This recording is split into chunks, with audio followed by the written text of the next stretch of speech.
Paul was raised and cared for by his single mother, Diane, always in Minneapolis, until she passed away in 2021. After Diane passed, Paul moved into a Wingspan home. Paul enjoys looking at family photos he has in his room, as well as many framed photos of himself as a child. Rachel Zafke joined Wingspan in 2010. She's been a DSP, a house coordinator, a program director, and is currently the director of specialized services. She's had an opportunity to work with Paul for many years. When Paul moved to York House from his mom's home, it was a struggle to get Paul to sleep in his bed. Paul would take his covers and sleep on the floor.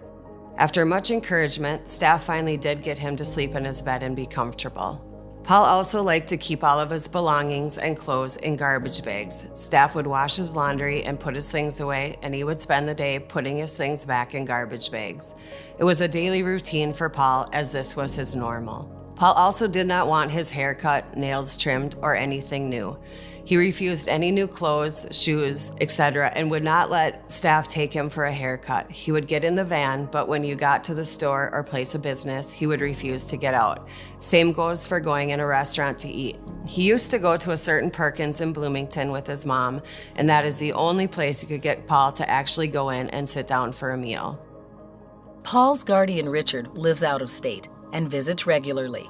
He wrote, "As Paul's cousin, I am very honored to be his guardian and see him thrive with all the wonderful staff at Wingspan.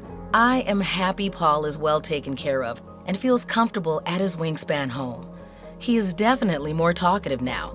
The last couple years at the house with his ailing mother were not good, unfortunately. That did have an impact on Paul, but I am so very happy Paul at Wingspan appears to be resilient and is his normal self again." For a while, Paul moved from York House back to his mom's, where they eventually moved to a nursing home together until she passed, and he slept on the floor there too. When his mom passed away, Paul asked if he could move back to the York home. He remembered living there and all of the staff. About 7 months after coming back to Wingspan, Paul still had these struggles, and as a team, we decided that 29th Avenue may be a better fit for him. Floyd Robertson is the house coordinator at 29th Avenue, where Paul lives with his housemates, Jimmy, Stephen, and George. Paul especially likes Star Wars, and he is proud of his collection of Star Wars spaceships and robots. Paul has adjusted very well to his home at 29th Avenue.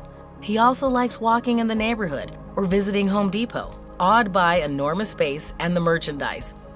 When Paul first came to 29th, it was really exciting, loud, and lots of fun. He's a very talkative young man, and he just very friendly with everybody. So it was just the house was just exciting. I helped move him to his new home at 29th and organized his room. He would still pack things up, fold his rug up off the floor and put it on his bed, and desperately needed a haircut. With dedication, time, and patience, house coordinator Floyd and his team were able to get Paul to get regular haircuts, keep his clothes clean and put away, and basic self-care.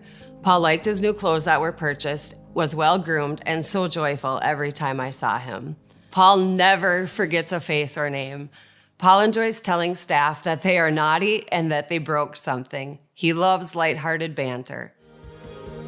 I had the pleasure of taking Paul to Camp Confidence with DeMont and Glen Paul houses. In talking to Paul's cousin Richard, we were unsure if Paul would enjoy it. We didn't know if he had ever swam or been on a boat. Paul brought so much joy to the staff, other clients, and to camp staff. Definitely lots of smiles and laughs with Paul around. Paul held a snake, went on a wagon ride, went on the pontoon and glass-bottom boats. When I asked Paul if he wanted to try the zip line, he put his hands on his hips and said, "Are you crazy? You're nuts." We laughed, and he joyously sat on the side and watched everyone else try and cheered them on. I asked Paul if he wanted to try tubing behind the boat. He wasn't sure, but willingly put on his life jacket and waded into the water with me to try the swim test. Once we got about waist deep, you could see Paul was getting nervous. Camp staff and I reassured him that he was okay and that nothing would happen to him.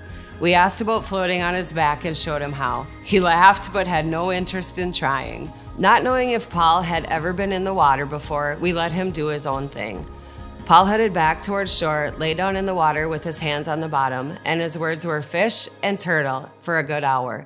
It was so exciting to watch him try things on his own and see the pleasure on his face. Every time we would pass other campers, Paul would throw his hands in the air and say, "We're the Wingspan kids," eventually adding his address and Floyd's name to the cheer. It quickly became the cheer of the whole group. He definitely has formed a tight bond with Floyd as well. Every time we would take a picture, he would tell us to send it to Floyd. For all of us, watching Paul's transformation has been deeply fulfilling. It can take a lot of patience on the part of staff. The victories may be small, but the successful outcomes are always very gratifying. Author Kaylin Dion wrote, "Encouraging someone to be entirely themselves is the loudest way to love them." As Wingspan's Power of Love Gala celebrates 51 years of service, we say thank you to all of our staff for leaning into love and making sure that each house is a place to call home.